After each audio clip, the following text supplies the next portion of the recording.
the background if you want. Have people played our games? Yes. Does everybody know what Vlambeer is? Yep. Yeah? Is there anybody who doesn't know? You don't? Well, I guess you'll get to watch through the entire intro then. Don't want to leave people behind.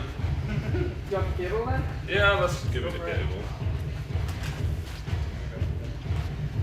How much time do I have? As much as you want. As much as you want. I'll just We'll do like 20 minutes and then we'll have like a Q&A session. Sure thing.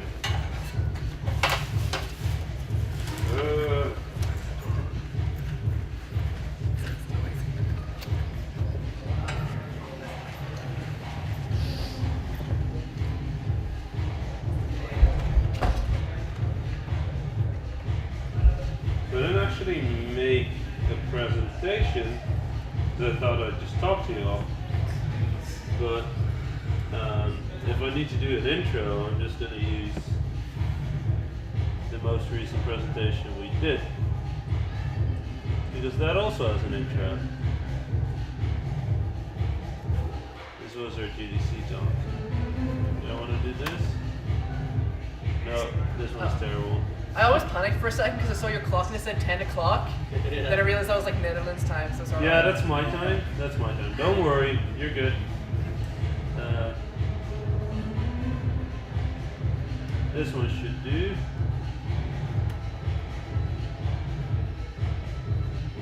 Blah blah blah. Hi. This is my logo. That's Vlambeer. Vlambeer is a terrible pun. It's Dutch for flame bear. So in case anybody wonders what the logo is, it's a bear on fire. It's not a pig on fire, even though a lot of people seem to think that. It's a bear. Okay? Yeah? Anybody disagree? You can see how you can think about it. It's a bear. The original sketch, it's smiling. And flames don't hurt, so it's also not cruel to animals. Peter once gave us a lot of shit. The animal protection group. Yes, because we also made a game about shooting fish with machine guns. So we were a company with a bear on fire as a logo, making games about shooting fish. They were not happy with us. You killed crows in Nuclear Challenge. You also kill scorpions in Nuclear Challenge. This is me. I drink a lot of Coca-Cola.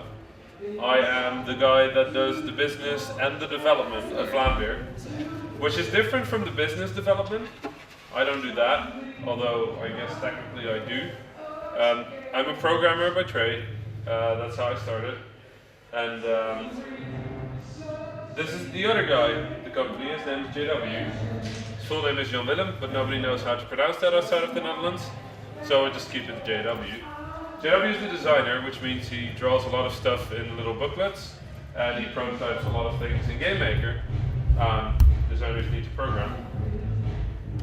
We made a bunch of games: Super Crate Box, Radical Fishing, Luftrauser, Gun God, Serious Sam, The Random Encounter, Karate, Yeti Hunter, Techno King, a whole bunch of video games, and then we started making them for real. So we made Luftrausers, Ridiculous Fishing, Nuclear Throne, and we made 18 games in 3 years. So a lot. It all started when me and JW, we had both been making games since we were, at least I've been making games since I was 6. We got a computer with QBasic on there, and there was a little game with gorillas, so you could throw explosive bananas at each other. It was called gorillas.bas. This whole animal thing started way back when I was a kid. And I liked that game, but to open it, to run the game, I had to load the code and then run it. So I changed some words in the code, and the game changed. And I was like, holy shit, this is amazing. So I started making a whole lot of filled text adventures and just never really stopped doing that. Some pumping music for this part. I should just have really loud music playing all the time. So we both decided that if we were going to be making video games, we might as well try and get educated. JW had been making games since he was 14. I've been making games since I was 6. We were both pretty okay at it, but not really good. So we decided to go to Game Design University. That was a mistake. I met JW in the train to school. It was 8 a.m. in the morning. We're in the train. And I was talking about this space sim that I've been working on before Vlambeer. And I was talking to a bunch of friends, and across the aisle was this guy with a hoodie who was just sitting there being completely silent. And after I'd been talking for 20 minutes, the guy takes off his hoodie, he looks at me and he goes, "Can you please shut the fuck up? It's 8 a.m. in the morning, I don't want to be talking about video games." That's how me and JW met. We didn't really like each other, and that's not that strange actually. I'm a programmer. I like thinking systematically, structurally, logically. I like taking everything I do seriously. JW is an artist and a prankster. He made 300 games a year, of which 298 were shit. But he made 300 games a year. So I thought of him as somebody who couldn't finish his games, who just said a bunch of like pretentious stuff and then made games that had nothing to do with that. He thought of me as a sellout who just made games because he wanted to earn money with his commercial space sims. So we didn't like each other. And the one thing, we were sort of almost enemies at school. Like I had my way of doing things and he had his way of doing things, and they didn't really match. So the one thing that helps bring enemies together is a common enemy, which we found because that was our university. So JW had this little prototype, and it was kind of awful. It was called Crates from Hell, and the way it worked is every 3 to 5 seconds a little crate would spawn. If you grabbed it, you got a point and a new weapon, a random weapon. And there was something there. It was kind of an exciting game, but like the whole design sort of fell apart because you could just stand in one spot and new crates would keep appearing, and then you just ran and grabbed all the crates and killed everything. And it was ugly, and it sounded terrible. But we both felt that there was something in there. There was something exciting. So we dropped out. We dropped out of school. We said, you know what, screw it. If you want to make us into that, we don't care about that. We don't want to be funneled into your little whatever the hell you want us to be. We just want to make games. So we dropped out and we became instantly rich. This was our food for the next 3 months. They're ramen noodles. You can buy 3 meals for €1. There's 3 flavors: chicken, duck, and beef. The beef and chicken ones are terrible. They taste like plastic. The duck one is actually pretty good. So if you ever find yourself in a situation where you need to pick ramen noodles, pick the duck ones. We don't get duck here. Well, no, you need to eat the duck ones. If you don't have the duck ones, import them. I don't care. I mean, you're rich, remember? Anyway, we didn't have money, so we needed money. So what do you do when you're a starting game developer and you need money? You make a game about shooting fish with machine guns. At least that's what we did. We made a game called Radical Fishing. It was a little flash game because back in the days the flash market still existed, which was great. Nowadays they're all gone and dead. And we negotiated. We made this little game. It's about shooting fish. It's a bit weird. We won money. They said, yeah, we have money. We can give you $4,000. Okay. We've been calculating. We needed at least 6,000 to finish Crates from Hell. So they said, okay, 4,000. So we got this other website. They offered 6,000. They're like, okay, we can offer 8. They're like, okay.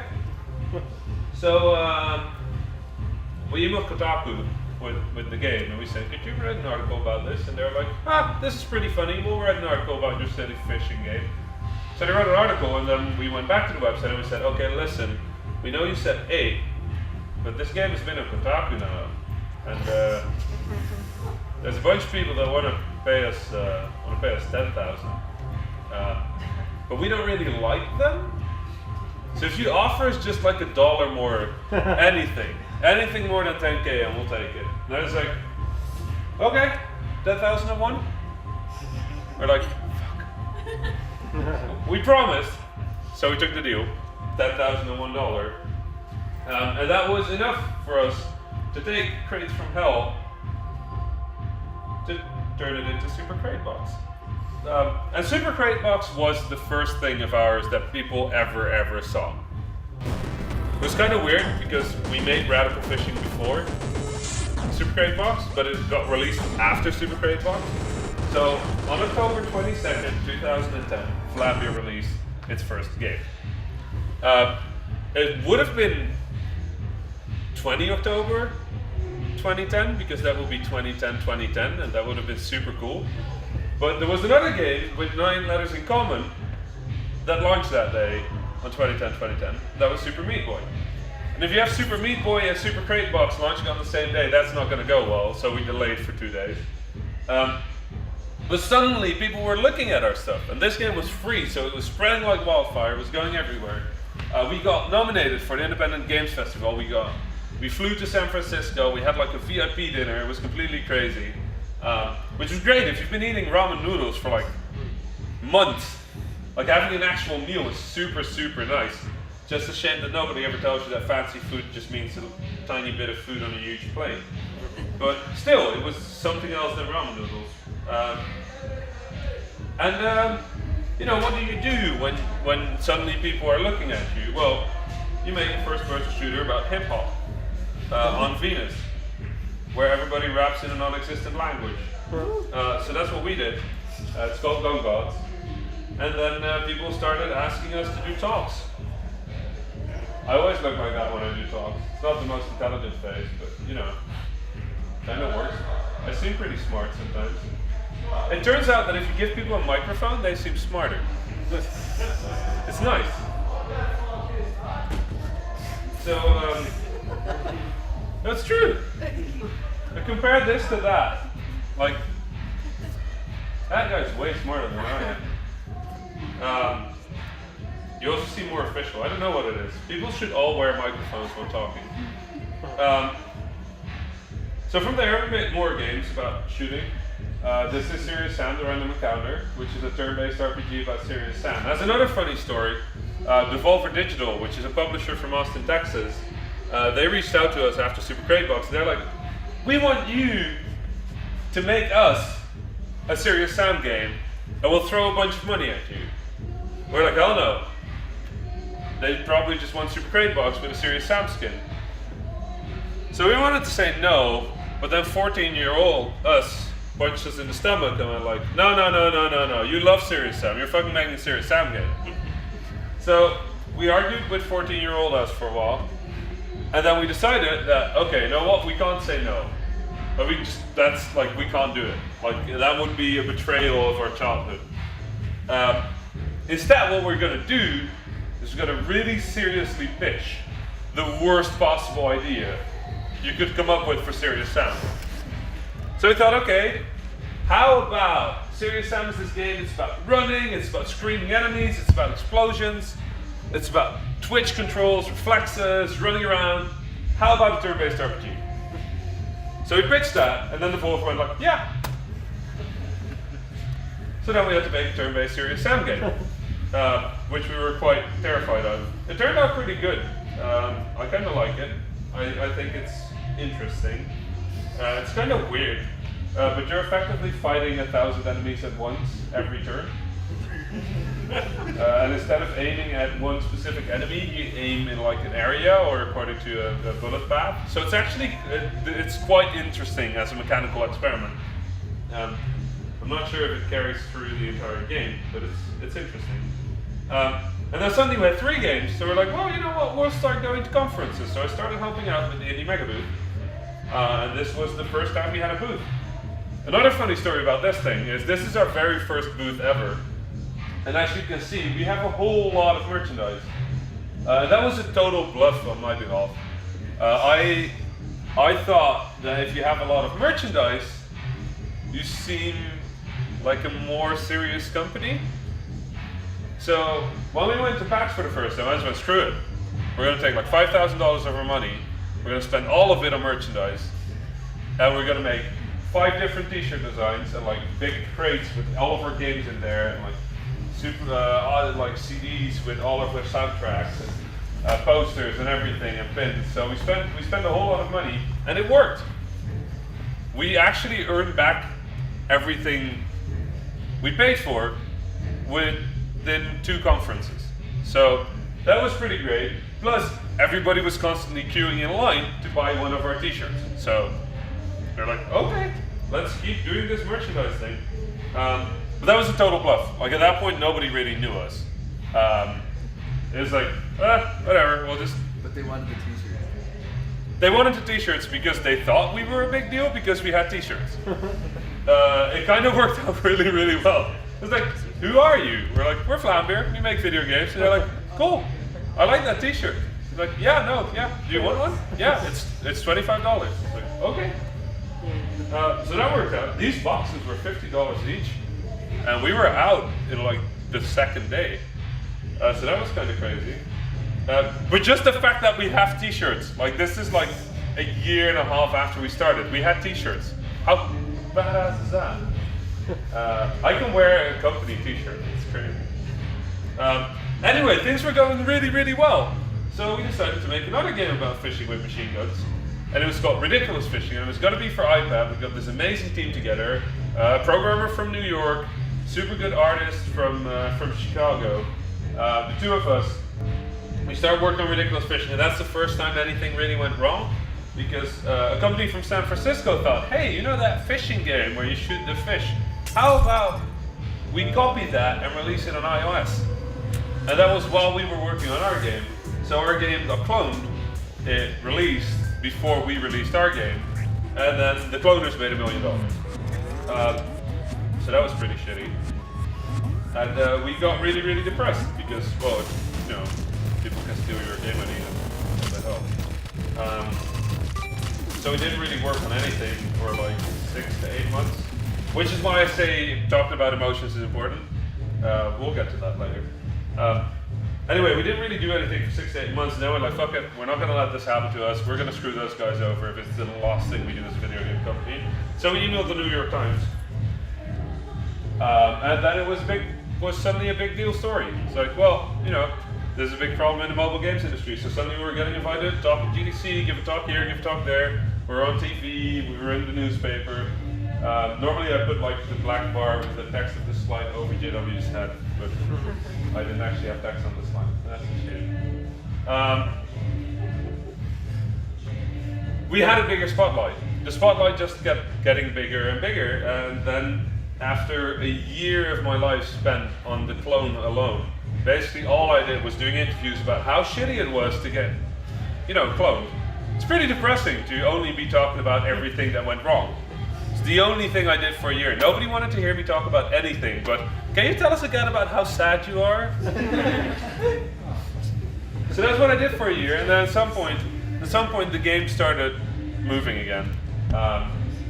And that was great because we released Ridiculous Fishing, and in the meanwhile we started a little airplane dogfighting game called Luftrausers, which only released a few weeks ago. Anyway, the big deal was that at this point Vlambeer was a big deal. We had open communications with Steam, with Microsoft, with Sony, with Nintendo. We were licensed to launch on all those platforms. We were licensed on iOS, we were licensed on Android. We had a game coming out on one of those platforms, on all of those platforms, or a game that we were talking about with those platforms. We had built a community in the Netherlands. We were working on helping out other independent developers around the world. I was doing this thing where I visit indie scenes around the world, like this one. I created Dupress Kit. JW started organizing 7 Day FPS, which is a game jam about making first-person shooters. I started organizing Fuck This Jam, which is a game jam about making games in the genre you hate. And now we want to organize Vlambeer Clone Jam, which is, well, figure it out. Anyway, at this point things were going really, really well, and to top that off, we got Game of the Year award for Ridiculous Fishing. They fixed a little thing. They used to say that was vibrant 8-bit graphics, and every time somebody says 8-bit about something that isn't 8-bit, I want to punch them. So I didn't actually punch anybody at Apple, in case anybody's wondering. I should have. I know. I'm sorry. But they fixed it. Anyway, that was all super great. We released Luftrausers. It did really well. It scored 80 points on Metacritic, which is an aggregate scoring system. And it's kind of bullshit, but hey, 80 out of 100 is, I'll take it. It earned back its investment, which was 2.5 years in 2 days flat, which was kind of crazy. And then we were sort of at in that spot where we had this one project that we really liked. It was called Wasteland Kings. It was a game that we had created during a game jam, which we live streamed. So we took that project, we renamed it Nuclear Throne because Brian Fargo emailed us, and he's like, it's fun that you're calling your game Wasteland Kings, but I'm running this Kickstarter for Wasteland 2. Wasteland 2, Wasteland Kings, sort of sounds like we're in the same IP, so can you please get the hell out of my IP? And we're like, well, that's kind of, and then we Googled Wasteland, and it turns out that the original Wasteland was created before I was born. So we're like, sure, we'll rename it. That was all really classic. We renamed it Nuclear Throne, and we've been live streaming development for Nuclear Throne ever since. We're still doing that every Tuesday and Thursday. You can watch us make a video game live on the internet. It's kind of dumb. We're really dumb at making video games. We don't indent our code. It's kind of terrible. But it's fun. Like, it's a fun thing. It's fun to live stream development. And that's where the story is now. Someday I was reading 400 emails that I had to read from the past 2 months. And one of the emails was from a guy called Owen. He lives here. And apparently 2 months ago he had sent me an email whether I wanted to come and speak at an event here in Ireland. I read that email yesterday. We did a phone call, and I decided to come out.